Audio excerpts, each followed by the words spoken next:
Production funding for Ruckus has been provided by Fred and Lou Hartwig and viewers like you. Thank you. Welcome to Ruckus, our weekly food for thought fight over the news of the day and the trends of the times.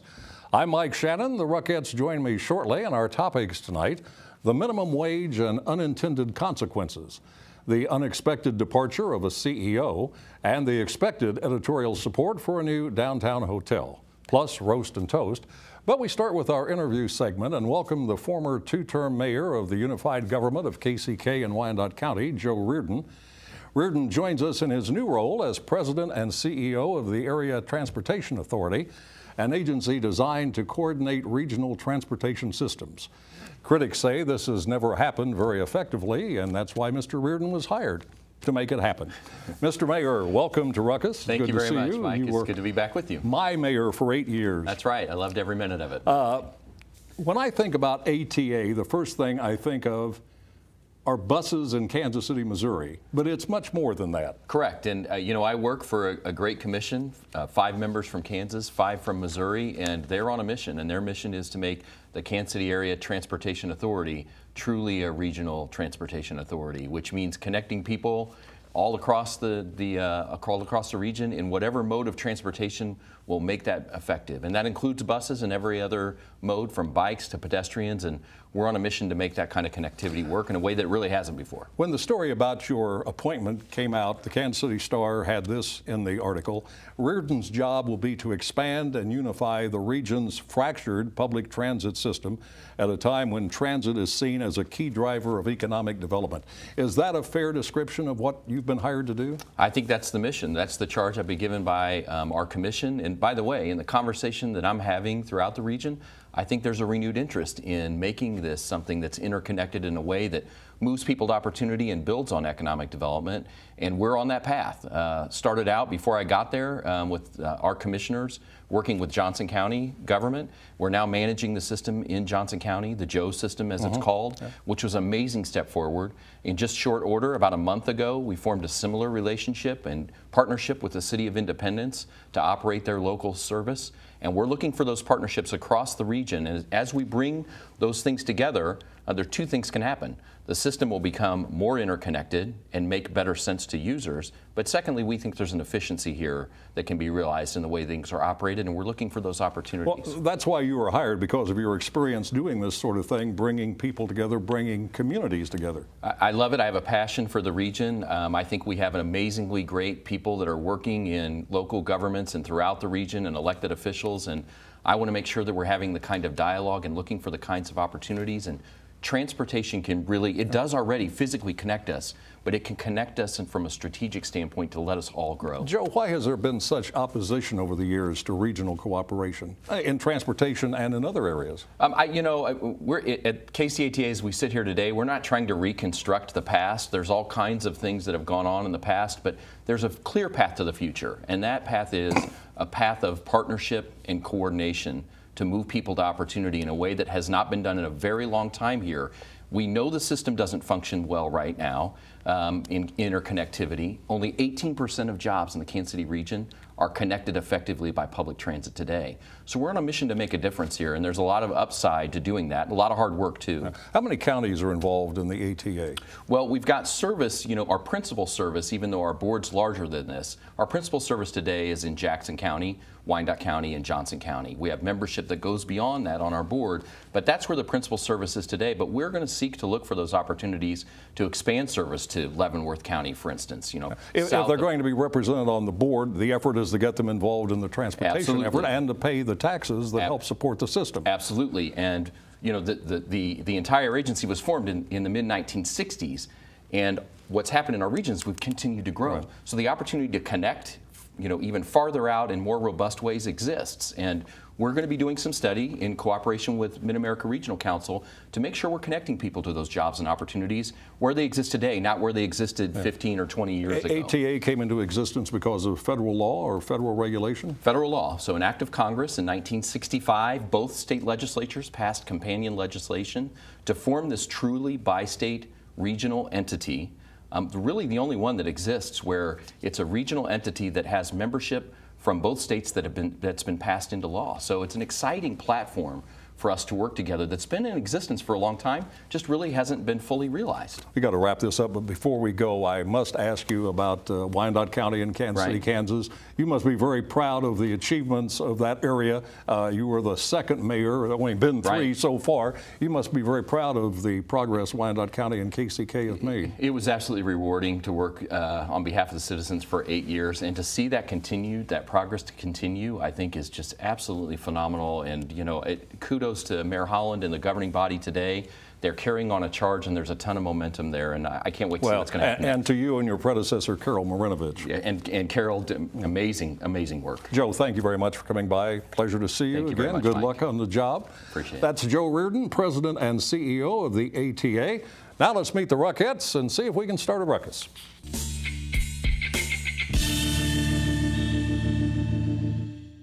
John Stevens is president of Rock Hill Strategic. Gwen Grant is president and CEO of the Urban League in Kansas City. Lisa Johnston is a political consultant and writer. And attorney Steve Marakian is with the law firm of Worsh, Hobbs and Marakian. Kansas City Star has bestowed its editorial blessings, tempered by a tepid tone, to the plan for a downtown convention hotel. Acknowledging the project's flaws, the paper says it ought to include a larger chunk of private financing. It could cannibalize the existing hotel market. It is tough to predict the future effect on convention traffic. Revenue forecasts from a catering contract appear optimistic. But the Star then concludes the hotel could be a game changer and is a risk worth taking. Meantime, prominent community leader and library director Crosby Kemper III is going public with his strong opposition to the deal, and the Citizens for Responsible Government organization continues its petition campaign to put the hotel question on the ballot. But our question is this: despite the opposition, do you think, Lisa, the project is now unstoppable? Well, I would say that at this point the lights are going to remain green. The project has a great deal of support from very prominent folks. It seems that the City Council is poised to endorse at this point. And the question becomes, will it be a success long term? I personally have some concerns. What will happen if the project moves forward and it's built? What happens after the excitement bubble bursts? And my prediction is it'll probably end up in the middle ground between being a wild success and a failure. As is so often the case, the City Council will vote during the afternoon of the day that we tape this program in the morning, so we don't know with certitude what's going to happen. But John, it looks pretty likely the council will give approval today, does it not? I think it does, and I think rightfully so. This has been a project that has been discussed for 20 years. This specific hotel project has been in discussions for 3 to 4 years, and one of the things outlined was it needs to be a project that protects taxpayer dollars. And I believe that while a complex arrangement, this is one that protects taxpayer dollars in the general fund. The Kansas City Star says this could be a game changer. What game is going to change, Gwen? Well, they hope the convention and visitors game will change, that we'll be able to attract more conventions to the area because we have a hotel that is in close proximity to Barlow Hall that will empower the Visit KC organization to be more aggressive in competing for business to the area. I think that, I agree with Lisa that it's the long term is what I think Kansas Cityans or those who are concerned about this deal worry about, because we remember what happened with the old Vista Hotel when we were all excited about getting this hotel and it was supposed to pay for itself, and then the city had to bail it out, and then now we have Marriott. And several hotels like that downtown. Several, and that's the case. So, but still, that is a valid concern. It doesn't mean that folks would be against it. It's just we are concerned about the financing. Well, Steve, opponents say, look, all sorts of cities are doing this, and they have modest success, and then that success declines. Is there any reason to believe Kansas City would be more competitive than the other cities also trying to get greater amounts of convention travel? No, I think the opponents, on balance, I think the Star editorial actually hit it right, except that the ultimate conclusion, if you read the editorial, you think, okay, so they're going to be opposed to this for all the reasons they stated. And that's my concern with it. I think building a new hotel is a great idea in Kansas City. I don't think this one is the one we need. I think if we're going to build one, we need to build one which is larger, which gives us a more grand presence, because I think this is just going to be another hotel. It doesn't fill enough rooms, and I don't think it's going to be the kind of thing that's going to draw tourists here in the numbers we need. All the time this has been talked about, the idea was a 1,000-room hotel downtown. Am I not correct? And now we're going to settle for 800 when other cities are building much larger hotels. Right. I think industry trends have moved towards major convention headquarters hotels being in the 800-room range versus 1,000. But I think I take issue a little bit with, in Kansas City, we seem to always say this is either a failure or a grand slam or a home run. Things must be a grand slam. It does not need to be a grand slam. You think about convention goers, incremental increase in convention business. St. Louis, Cleveland, Nashville, Louisville, we're competing to win a share of business from those communities. I put us up against those and right-sizing our downtown with anybody. Former Mayor Charlie Wheeler used to talk about projects of this sort where the city put in money as the price you have to pay to play in the big leagues. Do you think that's what this represents? The price to pay to get in the game? I think definitely, and I also think that this is a marathon. Convention business is planned years out. We've put a lot of things in place in Kansas City. We've invested a lot of money in our community, and this helps to close and to realize some of the expectations that we set when we built some of the other investments. Here's a quote from Crosby Kemper, who, by the way, as you know, is a frequent panelist on Ruckus and hosts a program at KCPT. Says the city won't put the facts out there. Nobody at City Hall wants to tell the truth anymore.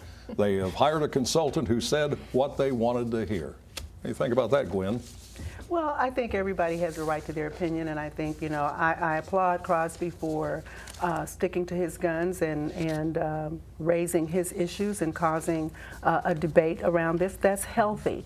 It's important to engage in intellectual discourse when we're making huge financial decisions that impact the future of this city, and one should not be vilified for doing so. So I think that is his opinion, and he has a right to it. And we should just move on. All right, we should know by the time this program is on the air whether the City Council has given final approval to the hotel, but I think the consensus belief is the Council will approve that today. Some may think the law of unintended consequences is at work in Kansas City, Missouri, the result of the Council's decision to incrementally increase the minimum wage.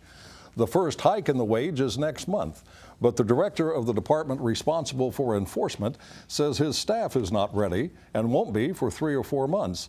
He needs at least 5 more investigators and 3 more cars. The city's ordinance may well be in violation of the state's minimum wage law, and beyond that, opponents seem certain to challenge the city ordinance in court. There are 3 types of unintended consequences: unintended benefit, unintended drawback, and perverse result.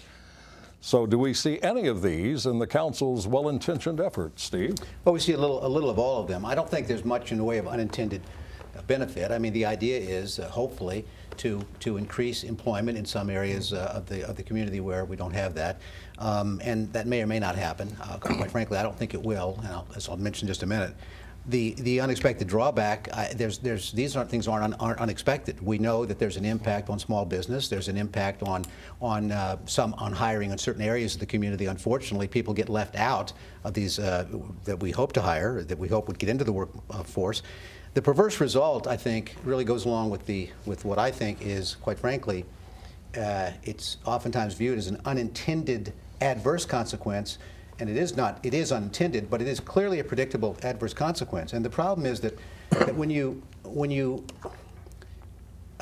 artificially change the marketplace by establishing a minimum wage, what typically happens is you have more demand for those jobs, but you have fewer people who are going to be hired for those jobs. And the people who are not hired are the ones you're trying to get to, which is basically the young people, oftentimes the people from the minority community, oftentimes single or divorced women who are trying to get into the marketplace because they desperately need to. Okay. These are the ones who oftentimes are forced out Because what happens is there are fewer jobs available because the employers say if we had to pay more money, we're going to hire less people, and they hire people who have perhaps a higher skill level. And what's left over, or what's left out, is this huge unemployment we have right now amongst teenagers, a huge number in the minority communities, and those folks oftentimes then don't get hired. So at the same time that we're not raising incomes and wages in the middle class at all by doing this, and we're not providing really a living wage for a lot of people who we hope to get into the marketplace, they never get there. They never get this first job. This whole notion that we have to have a living wage, the minimum wage was never and will never be a living wage for somebody who wants to support a family of 2 or 3 or 4.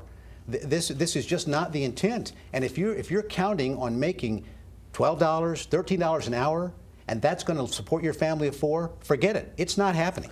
And that concludes this segment. Oh, you know, I wondered about this when it was being debated. If people who get a higher increase per hour may find some of their government benefits declining or non-existent.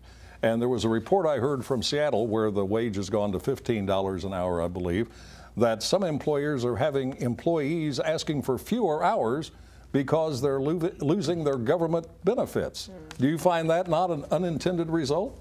I think it can be in some cases. Now, I do think that Kansas City is trying to do the right thing here, and I think that taking those steps are important, and I think that many people agree that if you're working full-time in a job, you deserve a living wage, and unfortunately a lot of people rely on those jobs to support themselves. Now, but those are entry-level jobs, aren't they? Well, historically, they are and they so aren't. You can do better. They used to be more so for young they're people, not always entry-level they're jobs. not? The data, some of them are minimum jobs. wage is not an entry-level job? Some of the jobs that people are doing are not, they're not always what you would consider entry level. There are many people who go to get a training certificate to work in a particular field. They get into that field, such as certified nursing assistants, and many of them are paid at very low rates, and they're not receiving livable wages, but that is a profession that they desire. So there's this assumption often that people who are earning minimum wage want to be in these situations, and they want to be at this stage. I had an elected official ask me that question. Well, do they want to be, I guess, do they want to be poor? Do they want to stay in these jobs that don't have upward mobility? No. You know, so the other, I want to speak to the issue of folks saying they want fewer hours.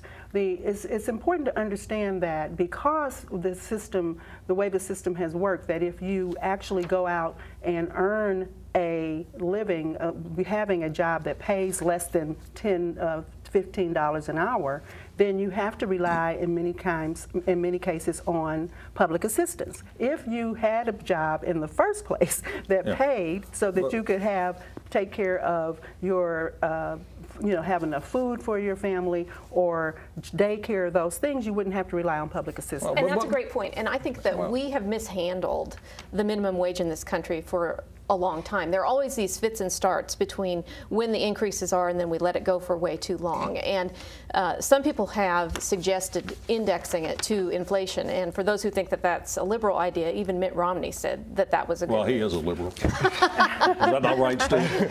Part of the left. By the way, just quickly before we wrap it up, the question about what state law says in terms of minimum wage. This is, I understand it, the law. No municipality shall establish, mandate, or otherwise require a minimum wage that exceeds the state minimum wage. That doesn't sound like the city can change the minimum wage. We didn't get into that because we don't have limited time. But that's my other problem with what the city council is doing. It's well intended. They want people to make more money. The problem is, I think there's going to be lawsuits. And maybe a statewide vote on moving the wage to $15 in 2016, do you think? I don't know. But it's interesting that the conservative right, who wants states to have control over state, is opposed to city government having control over what happens in the city. It stops at the state level. They don't, well, they need to be a little bit more, fair in that. We got to move on. We're way over time. Admittedly, it's a tough sell, but it's been 18 years since the 18th and Vine District opened, and after all, Kansas City is supposed to be the jazz capital of America. Why is the district not succeeding? There's been $70 million in public and private investment, and the district still receives a third of its $2 million budget each year from city taxpayers. Late last week, the CEO of the Jazz Museum, Greg Carroll, left the $108,000 a year job, presumably not of his own volition. So why don't people flock to 18th and Vine? Is it possible to salvage the area? Can it be fixed? John, you deal with this kind of stuff. Well, certainly it can be fixed. And I think it is How? something that over the years, it's had its ups and downs, obviously. We all can recognize that. But I do think there are some bright spots. I think one particular one is Bob Kendrick and his leadership at the Negro Leagues Museum. They have gained a great presence there. They've built something that is really growing and thriving, and it has brought in outside partnerships and national attention. I think we need to build on that. And then one of the age-old problems that we have in Kansas City is we spread our attractions out and then we don't seek and work to connect them. I do think we need to look at how we continue to connect 18th and Vine to the greater downtown, to the greater community, to encourage more people to visit. You mean by transportation methods or connected by some other system? I think it's multiple things. I think it's improving the street face, improving walkability, and just improving some of the transportation options. I've been down there many times in the evening to hear jazz. I'm a fan. I drove through the district earlier this week during the day, and Gwen, there's not much there. No, there isn't. My office is located not in the district, but not very far from it. And we would love to see more amenities in the district, more restaurants, more retail opportunities that would draw people into the community during the day. I mean, I can't even have a business lunch. You know, just a few blocks away from my office, I have to go downtown. Yeah, there are no restaurants that I could see while I drove through. There are no restaurants. And we're only talking about a block or so, aren't we? We're on a couple of blocks. But, you know, I think the good thing is that Congressman Cleaver is getting involved and the city is getting involved, and there's a focus on how to revive the 18th and Vine historic. Well, it's certainly not lived up to its promise, because I remember its beginnings, and I interviewed the first person who was going to be the CEO of the Jazz District, the Hall of Fame and the Blue Room and the Gym Theater, and she said, we'll be functioning without any city support in 10 years. Now been 18 years. But you know, there's also a problem of local residents supporting the Jazz Museum and the Negro Leagues Museum. Well, I still think people are fearful about going. Some people, suburban residents, still have the perception of 18th and Vine as being dangerous, and I know it's not. It's not. It's actually safer than the plaza. But there's no effort to tell people that. No. At least I don't see promotion and advertising for 18th and Vine. Maybe it exists, but I've been missing it. Yes, I've missed it as well, and I think that the connections and amenities that were mentioned are very important.